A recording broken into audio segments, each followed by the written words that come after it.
hadis yang kita bacakan diriwayatkan dari Abu Hurairah.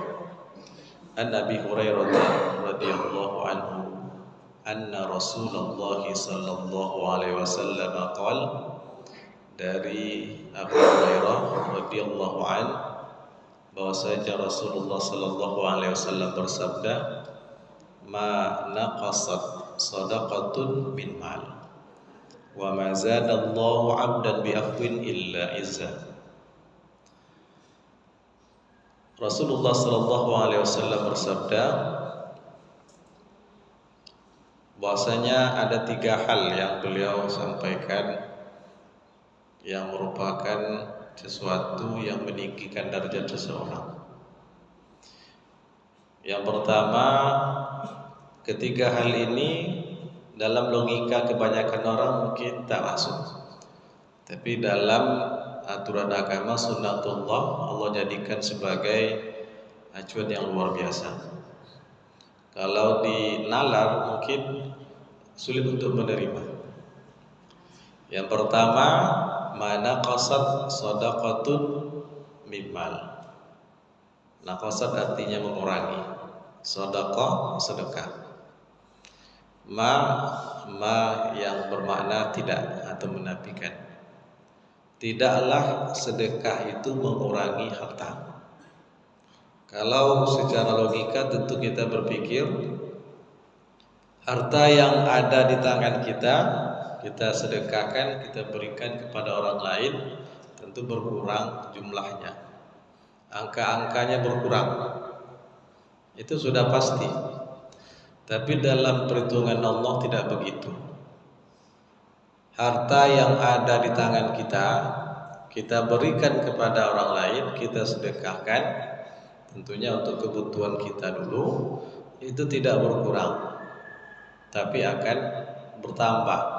Setiap sedekah Allah akan berikan ganti, dan ganti yang Allah berikan pasti lebih baik dari apa yang disedekahkan.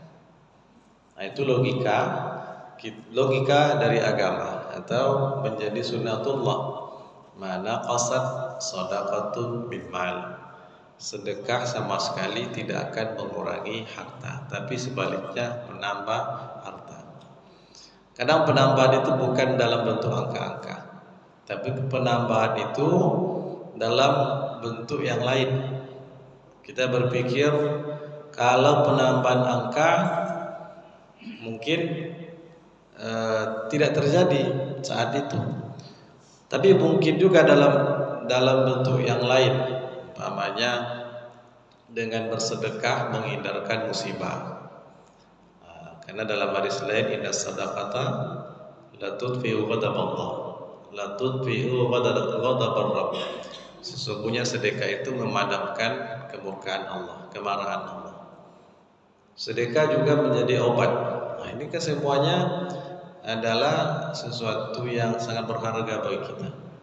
Jangan hanya berpikir menambah angka-angka harta yang kita miliki, tapi juga berpikir betapa dengan sedekah itu Allah hindarkan dari musibah, hindarkan dari penyakit dan lain sebagainya. Jadi yang namanya sedekah itu pasti tidak akan mengurangi harta. Kemudian yang kedua yang disebut dalam hadis ini, wa mazadallahu 'abdan bi afwin illa izza. Dan tidaklah Allah menambah kepada seorang hamba dengan dia suka memaafkan orang kecuali kemuliaan. Jadi siapa orang yang tak pernah tersinggung oleh sikap orang lain kepada dirinya? Pasti semua kita pernah. Siapa yang tidak pernah dizolimi? Tak ada. Kita punya hati, kita punya rasa. Nah, tentu kita pernah disakiti orang lain. Dan kita pun pasti juga sudah pernah menyakiti hati orang lain yang mungkin kita tidak sadari. Nah, seberat apapun rasanya kezaliman orang kepada orang lain, maka berusahalah selalu untuk memaafkan. Karena tidak ada manfaatnya mendendam Karena dendam itu untuk menjaga di hati itu butuh energi. Sudahlah kita sakit hati dendam dipelihara, membutuhkan tenaga, membutuhkan energi, kita juga yang susah. Oleh karena itu, maafkan dan bersihkan hati kita semuanya dari rasa dendam, benci kepada siapapun. Jangan dikira ketika kita memaafkan kita merasa rendah diri. Tidak. Kita merasa hina dengan memaafkan orang, tidak. Tetapi dengan memaafkan itu Allah pasti akan menambah kemuliaan bagi orang yang memaafkan. Dan memang memaafkan itu berat ketika dizolimi, ketika disakiti. Makanya yang mampu untuk memberikan maaf kepada orang lain itu orang yang hebat, orang yang kuat. Orang yang lemah hatinya, lemah imannya, sulit untuk memaafkan orang lain. Tapi orang yang kuat, itu sangat mudah untuk memaafkan orang lain. Maka dari potongan hadis ini menjadi suatu pelajaran yang penting bahwa memaafkan orang lain itu Allah akan menambah izzat, kemuliaan pada diri orang tersebut di hadapan Allah, dan tentunya bisa jadi juga di hadapan manusia. Allah menambah kemuliaan orang yang memaafkan. Kemudian yang ketiga yang Rasulullah pesankan, sampaikan, wa ma tawadha'a ahadun lillahi illa rafa'ahu. Tidaklah seseorang yang tawadhu, merendahkan hati, merendahkan dirinya di hadapan orang lain, tapi dengan syarat lillahi, karena Allah, bukan karena mengharapkan dunia, bukan untuk mengharapkan agar orang lain suka senang kepadanya, tapi semata-mata karena Allah. Merendah atau tawadhu, maka Allah pasti akan mengangkat derajatnya, Allah akan meninggikannya.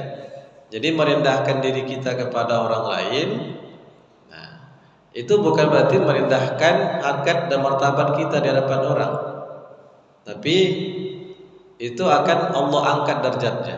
Tapi dilakukan memang ikhlas karena Allah Subhanahu wa taala.